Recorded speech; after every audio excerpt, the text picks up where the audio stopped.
کہ جب بھی الیکشن کمیشن کی طرف سے کہا جائے گا ہم انتخابات کے انعقاد کی طرف جائیں گے، اور ان کی طرف سے آپ نے نوٹ کیا ہوگا کہ ہر مرحلے پہ فیسیلیٹیٹ کیا گیا ہے اداروں کو، الیکشن کمیشن کو، سپریم کورٹ کے احکامات کو.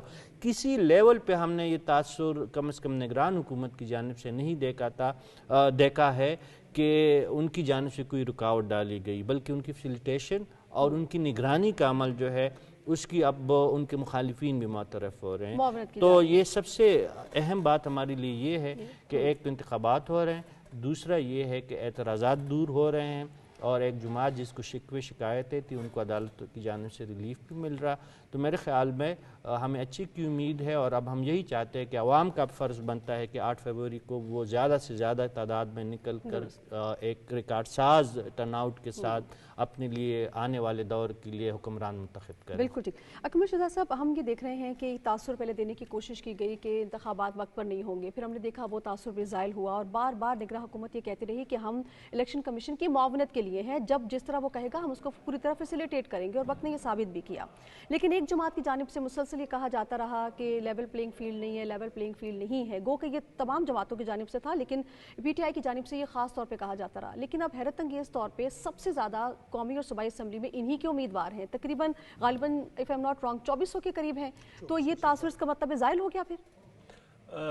پہلے تو الیکشن کے انعقاد کے حوالے سے میں ذرا بات کروں کہ میں تقریباً پچھلے کئی پروگراموں میں ایک مہینے سے میں یہ کہہ رہا ہوں کہ مجھے تو اپنے انالیسس کی بنیاد پہ بالکل بھی کوئی ابہام نہیں ہے کہ الیکشن ڈیلے ہوں گے، یا ان میں کوئی کسی کی ول نہیں ہے جو سرکاری ہماری مشینری ہے یا گورنمنٹ کی. دوسری بات یہ ہے کہ نگران حکومت کے چاہنے سے بھی ان کی مدت جو ہے وہ نہیں بڑھ سکتی، اور ان کی کریڈیبلٹی اور جو ساکھ ہے اس کا سب سے بڑا جو دار و مدار ہے وہ اس بات پہ ہے کہ الیکشن اپنے وقت پہ ہوں. ٹھیک ہے. اور میں آج یہ پہلے بھی میں کوٹ کر چکا ہوں، پھر کوٹ کروں گا کہ جب نگران وزیر اطلاعات و نشریات مرتضیٰ سولنگی صاحب کی پہلی پریس کانفرنس تھی تو انہوں نے کہا کہ جو میرے ذاتی ویوز ہیں ان کے بارے میں سب لوگ جانتے ہیں، جتنے بھی صحافی ہیں، لیکن یہ کہ اب میرے اوپر ایک ذمہ داری ہے تو میں اسی کے اپنی ذمہ داری کو ذمہ داری کے طور پہ نبھاؤں گا، اور آپ میری دیکھیں گے کہ میں اپنا جو کنڈکٹ ہے یا میرا جو رویہ ہے وہ کیسا ہوگا. اچھا، یہ تو ہو گیا ایک جو ہے حصہ آپ کے سوال کا. دوسرا یہ کہ دیکھیں جو پولیٹکس ہے نا، یہ کوئی یہ کھیر کی پلیٹ نہیں ہے کہ میں چاہوں یا کوئی اور چاہے یا کوئی پولیٹیکل پارٹی چاہے تو اس کو سب کچھ یہ آسانی سے مل جائے. تھوڑا سا دیکھیں، پولیٹکس تو ہوتی ہی اسٹرگل کے ساتھ ہے. آپ پوری دنیا کا نظام دیکھ لیں، لوگ جو کینڈیڈیٹ ہوتے ہیں، جو ووٹرز کو پرسو کرتے ہیں، ان کو قائل کرتے ہیں، ان کو کنونس کرتے ہیں کہ جی آپ ہمیں ووٹ دیں. پھر ووٹرز کا یہ ہے کہ جی کیوں ووٹ دیں. کہنے کا مطلب یہ ہے کہ جو پوسٹر چھپتے ہیں، جو فلیکسز لگتی ہیں، جو کمپینز بنتی ہیں، اب تو سوشل میڈیا کا دور ہے.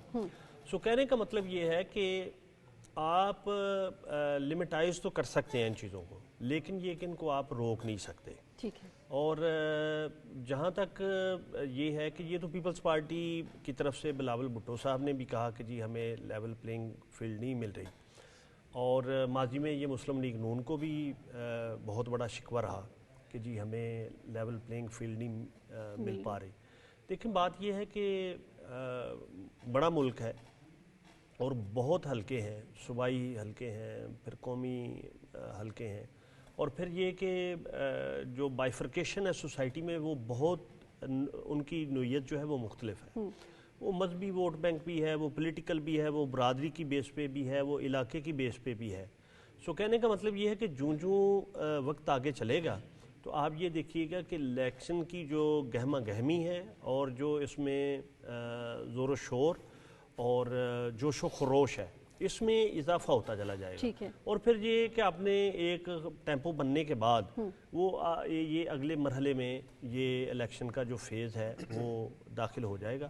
تو امید یہ کرنی چاہیے کہ الیکشن بھی بخیر و خوبی انجام پائیں گے، اور جو اگلی حکومت ہے الیکٹڈ جسے عوام چاہیں گے اسے منتخب کریں گے اور وہ اقتدار کو سنبھال لیں گے. ٹھیک. اچھا ان صاحب، ابھی ہم جلسے جلوسوں کا جو ماحول ہے جو کہ مزید انتخابات کو جو ہے وہ اس میں جان ڈالتا ہے اس کے ماحول میں، وہ ابھی ہمیں نظر نہیں آ رہا. تو یہ سرگرمیاں کب تک آپ دیکھ رہے ہیں کہ جو ہے وہ زیادہ زور و شور سے نظر آئیں گی؟ اچھا، ایک تو اس وقت یہ صورتحال ہے کہ بہت ساری پارٹیاں، ابھی تقریباً ساری پارٹیوں نے بھی کوئی کینڈیڈیٹ فائنل نہیں کیے. کسی کو یہ نہیں پتا کہ میں اس پارٹی کی جانب سے الیکشن لڑ رہا ہوں، باقاعدہ طور پہ ٹکٹ ہاتھ میں نہیں آئے ہیں. کینڈیڈیٹ کی کوشش ہوتی ہے کہ وہ جب اس کے ہاتھ میں ٹکٹ آ جائے. اس سے پہلے ہم نے یہ دیکھا کہ جو پہلے الیکشن ہوتے تھے، 2008 کے الیکشن کی بات کریں، 13 کی، کچھ طے شدہ لوگ ہوتے تھے، ان کو پتہ ہوتا تھا ہم نے الیکشن لڑنا ہے، ٹھیک ہے، اور وہ اپنی کمپین جو ہے وہ پہلے سٹارٹ کر دیتے تھے. لیکن اب بہت سارے حلقوں پہ جو بڑی جماعتیں ہیں ان کے پاس بہت سارے آپشنز ہیں. اب آپ دیکھیں کہ تحریک انصاف کو تقریباً اب تک جو ان کے ایم این ایز اور ایم پی ایز ہیں، 230 سے زیادہ لوگ جو پچھلی اسمبلی میں بیٹھے تھے وہ چھوڑ کے آ چکے ہیں. اب اگر وہ آئے ہیں، وہ استحکام پارٹی میں گئے، وہ نون لیگ، وہ پیپلز پارٹی، تو ان کے آلریڈی اپنے بھی وہاں پہ امیدوار موجود ہیں. تو اب انہوں نے ٹکٹ کس سے دینا ہے، وہی چیزیں طے ہو رہی ہیں. میاں نواز شریف اگر خود سربراہی کر رہے ہیں ان اجلاسوں کی، تو اس کی ایک بڑی وجہ یہ ہے. آج آپ نے دیکھا کہ شہباز شریف جو ہے فیصل صالح حیات کے ساتھ ہم نے دیکھے، اور انہوں نے نون لیگ میں شمولیت کا اعلان کیا. اب وہاں پہ آلریڈی نون لیگ کی ایک تنظیم موجود ہے. تو سیاسی پارٹیاں بڑی ارک ریزی کے ساتھ اپنے امیدوار جو ہیں وہ طے کر رہی ہیں. اس کے بعد جب ایک بار طے ہو جائے گا، جب 31 دسمبر کو باقاعدہ طور پہ ٹکٹ جو ہے وہ الیکشن کمیشن کے یعنی آر اوز کو دے دیے جائیں گے، تو اس کے بعد آپ کو جو ہے وہ تیزی نظر آئے گی. دوسرا یہ جو لیول پلینگ فیلڈ والا ہے نا، یہ آپ بھی کور کر رہے ہیں، میں بھی، صافی صاحب بھی اس کو دیکھ رہے ہیں، گمن صاحب بھی. 5-7 سال سے یہ چیز سامنے آ رہی ہے. اس سے پہلے الیکشنز میں ہم نے کم از کم یہ لیول پلینگ فیلڈ والا جملہ نہیں سنا تھا، یہ لفظ استعمال نہیں ہوتا تھا. اچھا، اب بھی بہت سارے لوگوں، میجارٹی کو اگر آپ کہیں کہ لیول پلینگ فیلڈ کا مطلب کیا ہے، تو وہ ان کی اپنی ڈیفینیشن ہے. ہر پارٹی کی اپنی ڈیفینیشن ہے. لیکن تحریک انصاف کے حوالے سے اسپیسیفک میں کہوں گا کہ 9 مئی سے پہلے تحریک انصاف کچھ اور تھی، 9 مئی کے بعد تحریک انصاف کچھ اور ہے. 9 مئی کے بعد اب تحریک انصاف کے بہت سارے رہنماؤں پہ بہت سارے جو ہے وہ قانونی قدغنے ہیں، بہت سارے نعرے لگائے گئے، بہت ساری جگہوں پہ حملہ آور ہوئے. تو بیسیکلی طور پہ اب لیول پلینگ فیلڈ کا یہ مطلب نہیں ہے کہ آپ اے بی سی کو اکٹھا کھڑا کر دیں. آپ ایک جگہ پہ ایک معصوم شخص کو بھی وہیں پہ کھڑا کر دیں. اب معصوم اس ریفرنس میں نہیں کہہ رہا جو سپریم کورٹ نے کچھ دن پہلے کہا ہے. آپ ایک اس شخص کو بھی اور ایک کرمینل کو بھی کھڑا کر دیں. کرمینل نے کورٹ سے ہو کے آنا ہے. اگر کورٹس وہ اس کو یہ طے کریں گے کہ یہ اس نے جرم نہیں کیا، تو وہ پھر وہاں پہ آئے گا. تو میرے خیال میں لیول پلینگ فیلڈ کی ایک یہ ضرور ڈیفینیشن ہو سکتی ہے کہ قانون کی نظر میں سب برابر ہو، لیکن جس نے کرائم کیا ہوا ہو اس کرائم کا اسے حساب دینا پڑے. اچھا، آپ کو ووٹر جو ہے وہ صافی صاحب پی ٹی آئی اور استحکام پاکستان کے درمیان کچھ ڈویژن میں نظر آئے گا ووٹر؟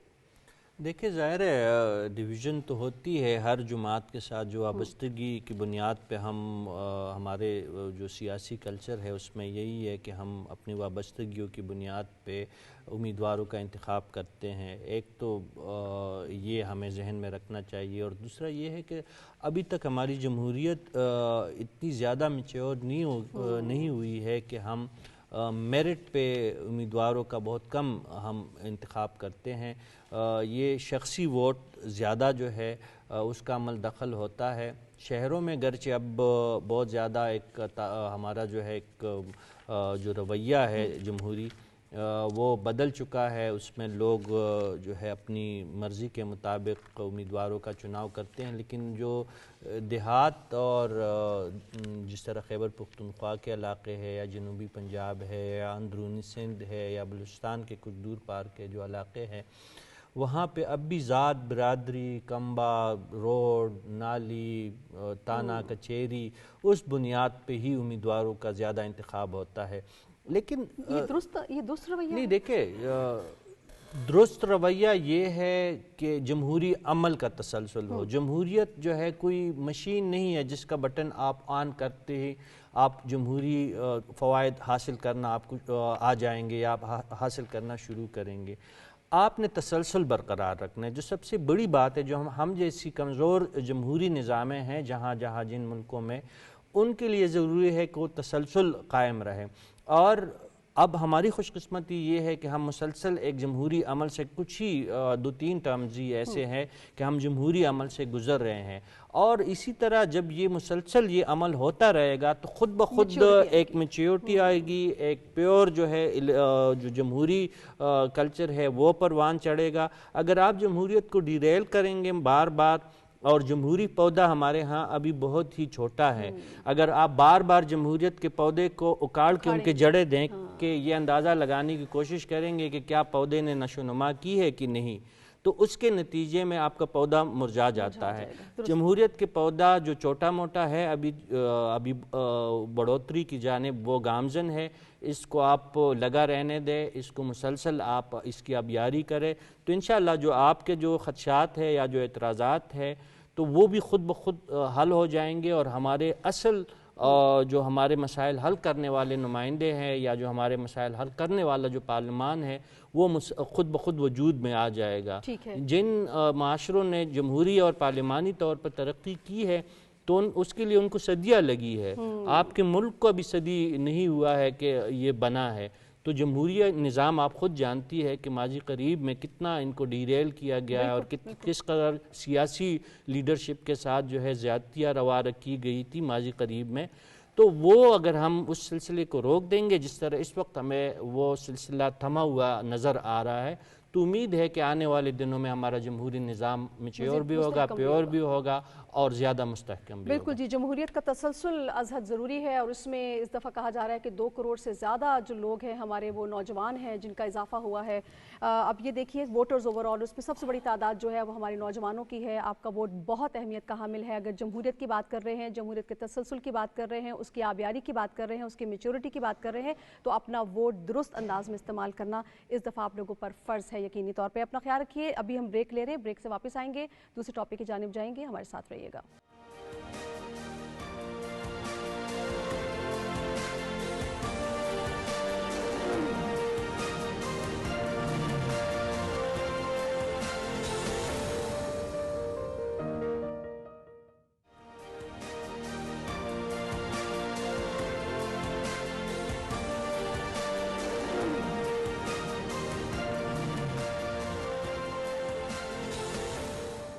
ویلکم بیک ناظرین، پروگرام کے دوسرے حصے میں ہم بات کریں گے محترمہ بے نظیر بھٹو شہید کے حوالے سے۔ ان کو ہم سے بچھڑے 16 برس بیت گئے ہیں، یقینی طور پہ ایک عظیم قومی سانحہ تھا جس سے یہ قوم گزری ہے۔ آج گڑھی خدا بخش میں اس حوالے سے مرکزی تقریب کا بھی اہتمام کیا گیا جس میں بہت بڑی تعداد میں جیالے موجود تھے، کارکنان موجود تھے، عوام موجود تھے۔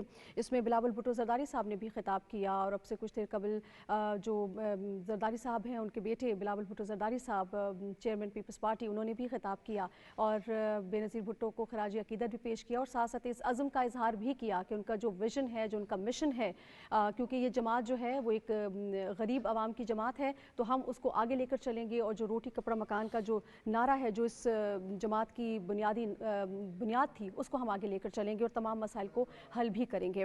آج پروگرام کے حصے میں ہم بات کرنے جائیں گے کہ جس انداز میں محترمہ نے ذوالفقار علی بھٹو کے مشن کو آگے بڑھایا، ان کی پارٹی اس مشن کو کیسے آگے لے کر چل رہی ہے، ان کے ویژن کی آبیاری کس طرح سے ہو پا رہی ہے، اور جن مسائل کو حل کرنے کے لیے جس تندہی کے ساتھ محترمہ نے کاوشیں کی ہیں، جس میں ہم اگر بات کریں مساق جمہوریت کی، خواتین کو امپاورمنٹ کرنے کے حوالے سے اور مفاہمت کی سیاست پہ وہ ہمیشہ بات کرتی رہی ہیں، تو ان کی جماعت اس کی ترویج کے لیے اور اس کو آگے بڑھانے کے لیے کس طرح سے عمل پیرا ہے، اس پر ہم بات کریں گے۔ رشید صافی صاحب، آج بے نظیر بھٹو کی 16ویں برسی ہے، ان کی سیاسی بصیرت، ان کی شخصیت، ان کے ویژن کے حوالے سے آپ کیا کہیں گے؟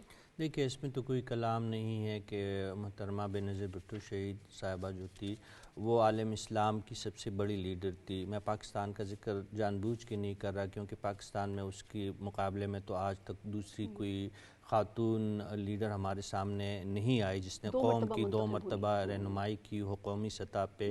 ان کی جماعت کے لیے ان کی اہمیت تو تھی ہی، لیکن پاکستان کے لیے بھی ایک قابل فخر شخصیت ہے۔ ہر پاکستانی ان کی شخصیت پہ اور ان کی جو سیاسی جدوجہد ہے وہ ہر سیاسی کارکن اور ہر جمہوریت پسند انسان کے لیے مشعل راہ ہے۔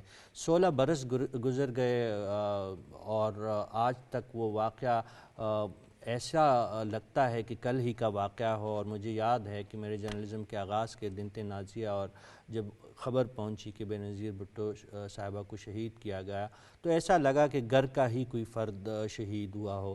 اور وہ تاثر آج تک قائم ہے. جب جب دسمبر کا مہینہ آتا ہے اور اسپیشلی جو 27 دسمبر کا دن ہوتا ہے تو وہ گراں گزرتا ہے اور ان کی جو ہے یاد ضرور آتی ہے. اور آج بھی آپ جس طرح کہہ رہی ہیں کہ پیپلز پارٹی کے جیالے تو اپنے لیڈر کو ہر وقت یاد کرتے ہیں، لیکن خصوصاً اس دن وہ ضرور خراج تحسین پیش کرتے ہیں. اور ہم سب پہ یہ واجب ہے کہ ہم اپنے جو ماضی کے ہمارے محسن تھے، جو جمہوریت کے محسن تھے، جنہوں نے جمہوری اور پارلیمانی نظام کے لیے اپنی جان کی قربانی دی ہے، ان کو ہم یاد رکھیں، ان کی ہم تعظیم کریں. دیکھیے آپ نے کہا کہ وہ پیپلز پارٹی کی جو ہے پیپلز پارٹی ان کی جانشین ہے یا ان کی جاگیر ہے یا ان کی جماعت ہے.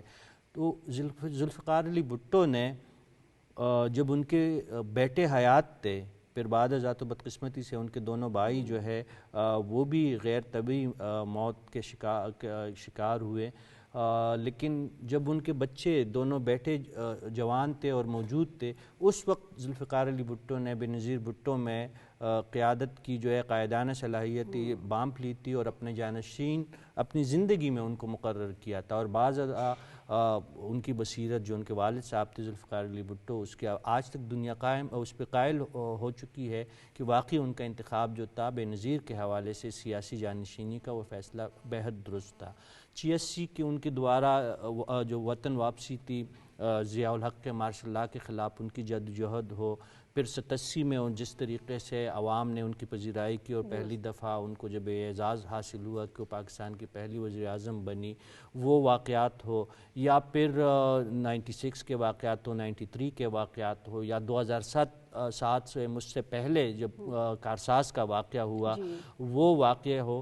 ہر موقع پہ انہوں نے اپنی قائدانہ اور اپنی جو بہادری کا جو ہے وہ ثبوت دیا. بے نظیر بھٹو شہید صاحبہ نے، ان کو پتہ تھا ان کی سانحہ کارساز میں جو سینکڑوں شہادتیں ہوئی عام کارکنوں کی اور سیاسی ورکروں کی، اس کے بعد ان کو یقین ہو چکا تھا کہ ان کی زندگی خطرے میں ہے اور ان کی جان سلامت نہیں بچنی، لیکن پھر بھی وہ پاکستان میں رہی، پاکستان میں جمہوریت کے لیے جدوجہد کرتی رہی اور بہادری سے جو ہے اس نے آخر کار جام شہادت نوش کی.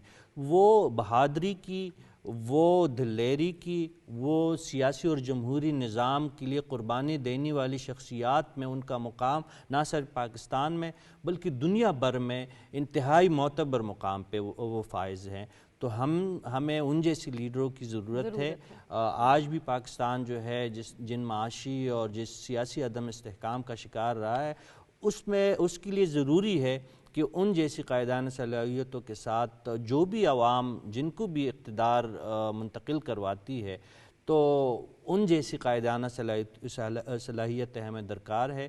اور ان کی پارٹی بھی میدان میں موجود ہے، ان کے مقابلے میں باقی سیاسی جماعتیں موجود ہیں. اب 8 فروری میں ہمیں پتہ چلے گا کہ کس کے سر جو ہے یہ ذمہ داری پڑتی ہے. یہ عوام کے ووٹوں کا اختیار ہے. لیکن بے نظیر بھٹو شہید صاحبہ کی برسی کے مناسب سے میں یہی کہنا چاہوں گا کہ وہ موجودہ تمام سیاسی جماعتیں بشمول جو پیپلز پارٹی کی لیڈرشپ ہے، ان کے لیے ایک مثال ہونی چاہیے. اور ان جیسی جو سیاسی ویژن تھا جو ان کا اور جو قربانی انہوں نے دی ہے، وہ تو ہم کسی لیڈر کے لیے نہیں چاہیں گے کہ ان کا انجام ان جیسا ہو، لیکن جو جمہوری اور پارلیمانی نظام کے لیے انہوں نے جو جدوجہد کی ہے اس کا تسلسل ضرور جاری رہنا چاہیے. اور ہمیں امید ہے کہ جو موجودہ ہماری سیاسی لاٹ موجود ہے اس وقت میدان میں، وہ ضرور اس مشن کو آگے لے کے جائیں گے. ٹھیک. اکمل شہزاد صاحب، عوام کی محبوب لیڈر ہم نے دیکھا کہ عوام کے درمیان ہی وہ شہید ہو گئیں.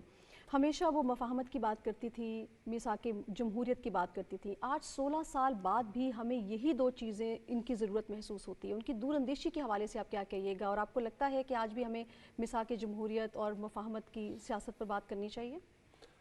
نازیہ صاحبہ، صافی صاحب نے بہت جامع انداز میں محترمہ کا ایک خاکہ بنایا. اتفاق یہ ہے کہ جس وقت ہم بات کر رہے ہیں تو شاید یہی وقت تھا جب ان کی شہادت بھی ہوئی، آج کے دن ہی. تو آپ انہوں نے صافی صاحب نے جس طرح تذکرہ کیا کہ ذوالفقار علی بھٹو نے اپنی بیٹی کو اپنی سیاست کے لیے منتخب کیا یا انہیں اپنا جانشین بنایا، آپ یہ ذرا دیکھیں کہ جب ضیاء الحق نے مارشل لا لگایا جی تو دوسرے وہ بھائی اپنے جذبات کی رو میں کسی اور طرف بہ گئے، ذوالفقار وغیرہ اور اس طرح کی کاروائیاں. لیکن آپ یہ دیکھیں کہ محترمہ بے نظیر بھٹو نے پاکستان میں رہتے ہوئے اپنی والدہ نصرت بھٹو کے ساتھ نہ صرف مارشل لا کے خلاف مزاحمت کی، اور مزاحمت بھی وہ کوئی مسلح مزاحمت نہیں تھی، وہ پولیٹیکل ایک سٹرگل تھی جس میں عوام بھی ان کے ساتھ تھے. اور اس کے بعد یہ کہ جب کئی تقریباً ایک دہائی کے بعد وہ پاکستان آئیں تو آپ یہ دیکھیں کہ پورے پاکستان نے باہر موڑ کے ان کا باہر نکل کے سڑکوں پہ ان کا استقبال کیا. اور میں اس زمانے میں اسکول میں پڑھتا تھا، میں خود انہیں جتنی آپ میرے قریب ہیں اس سے بھی زیادہ قربت سے میں نے انہیں دیکھا.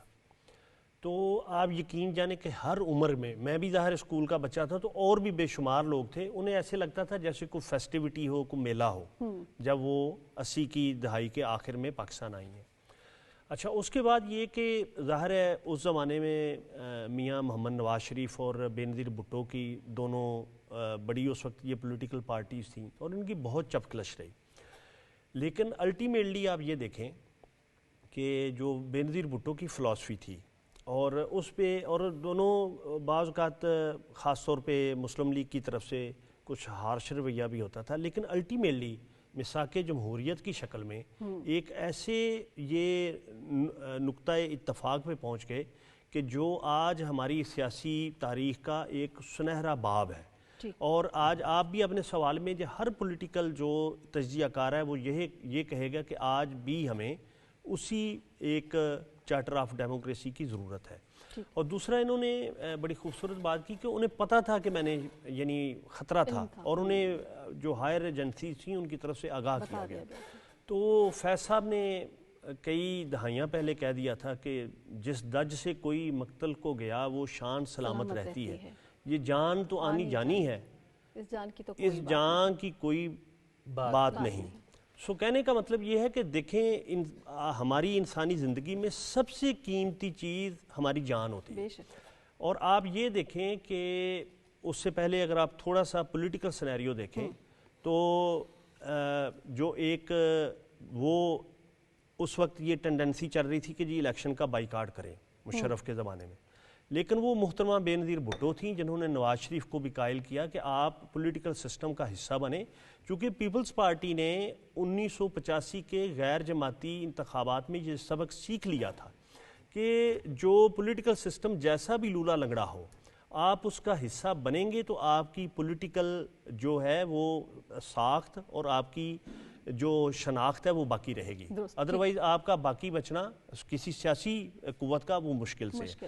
سو کہنے کا مطلب یہ ہے کہ محترمہ بے نظیر بھٹو نے اپنی سیاسی فلاسفی کے تھرو اور اپنے کنڈکٹ کے تھرو اور اپنے کریکٹر کے تھرو انہوں نے پاکستان کو بہت دیا ہے اور ان کا بہت دین ہے، اور ان کا دان ہم شاید ہماری آنے والی نسلیں بھی نہیں ادا کر سکیں گے. اور اس کو تمام پولیٹیکل جو سٹیک ہولڈرز ہیں وہ عوام کے ساتھ ساتھ مانتے ہیں. میں آخری ایک بات آپ مجھے لگتا ہے اپنے پینلسٹ کی طرف جانا چاہ رہی ہیں.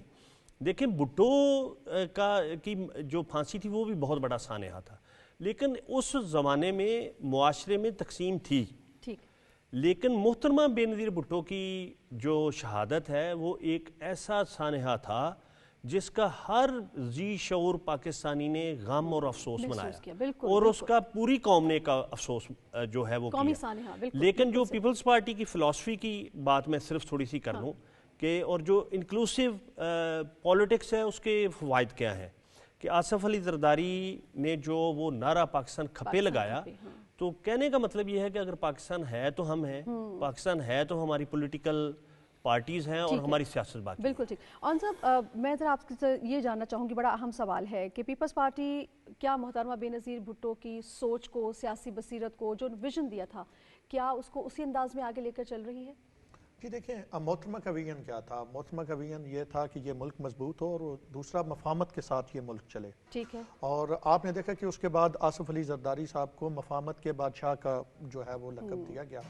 2008 میں ایک ڈکٹیٹر کو کس انداز میں پاکستان مسلم لیگ نون اور پاکستان پیپلز پارٹی نے مل کر جو ہے وہ ناکام کیا، اور پھر اس کے بعد جو بھی کہیں بھی آپ کی جمہوریت کو کہیں سے کوئی یوں لگا کہ خطرہ ہے تو یہ جماعتیں اکٹھی ہو گئی. اب آپ پچھلے 16 ماہ ہی اگر دیکھ لیں تو یہ ساری جماعتیں ایک بار پھر، حالانکہ اس سے پہلے یہ الیکشن اپنے اپنے منشور پہ اپنے اپنے نعرے پہ لڑ کے آئی تھی، لیکن پچھلے 16 ماہ میں آپ سوچ سکتی ہیں کہ ویسے اگر عملی طور پہ نہ ہوتا کہ شہباز شریف صاحب وزیر اعظم اور ان کے وزیر خارجہ بلاول بھٹو، مطلب ایک عام پاکستان میں جس انداز کی سیاست ہوتی ہے یہ سوچا بھی نہیں جا سکتا، لیکن یہ ہم نے عملی طور پہ دیکھا. تو یہ جو چیز تھی یہ وہی تھا چارٹرڈ آف ڈیموکریسی جو میاں محمد نواز شریف نے اور محترمہ شہید بے نظیر بھٹو صاحبہ نے کیا تھا. تو اس سے یہ نظر آ رہا ہے آج بھی اگر آپ دیکھیں تو سیاست ایک مخصوص حد سے زیادہ نیچے جا کے جو ہے ایک دوسرے کے حوالے سے الفاظ نہیں بولے جا رہے. تو محترمہ کا صرف ایک گفتار نہیں تھا، محترمہ کا ایک کردار بھی تھا، اور یوتھ کو پاکستان میں نہ صرف بلکہ دنیا بھر میں محترمہ بے نظیر بھٹو نے بہت زیادہ انسپائر کیا. جب آپ بیرون ملک جاتے ہیں تو بہت سارے ممالک میں پاکستان کو لوگ محترمہ کی وجہ سے جانتے ہیں، بہت سارے لوگ پاکستان کو محترمہ کی وجہ سے جانتے ہیں.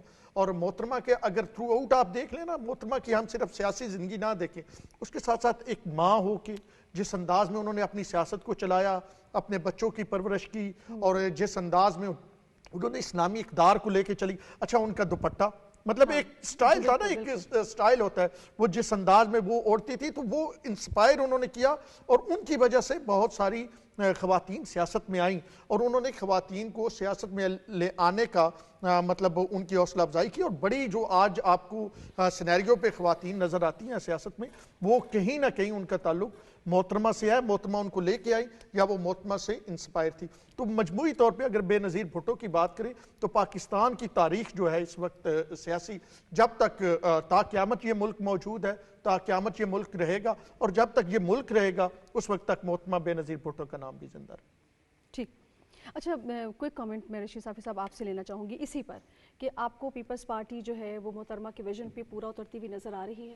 دیکھیے جس طرح ذوالفقار علی بھٹو صدیقہ بہت بڑے لیڈر ان کو مانا جاتا ہے، پھر اس میں ان کی شخصیت میں کچھ ایسی چیزیں تھی جو بے نظیر بھٹو صاحبہ نے انہیریٹ بہت کیا تھا، لیکن ظاہر ہے ان کے والد تھے تو اس زمانے کے حساب سے ان کی الگ ایک سیاسی سوچ تھی. پھر بے نظیر صاحبہ کی اپنی ایک آئیڈیالوجی تھی، اور اب زرداری صاحب اور آصف بلاول بھٹو زرداری صاحب جو ہے وہ اپنے ویژن کے مطابق، اپنے حالات کے مطابق پارٹی کو آگے لے کے جا رہے. تو ظاہر ہے ان کے ویژن کا مقابلہ تو یہ ویژن نہیں ہے، ان کی اس میں کمیاں تو ہے. اس جماعت کو نقصان تو ہے، جس طرح ذوالفقار علی بھٹو کے نتیجے میں اس جماعت کو نقصان اٹھانا پڑا، پھر اس کے بعد جو ہے بے نظیر بھٹو کی عدم موجودگی کی وجہ سے اس جماعت کو نقصان اٹھانا پڑا.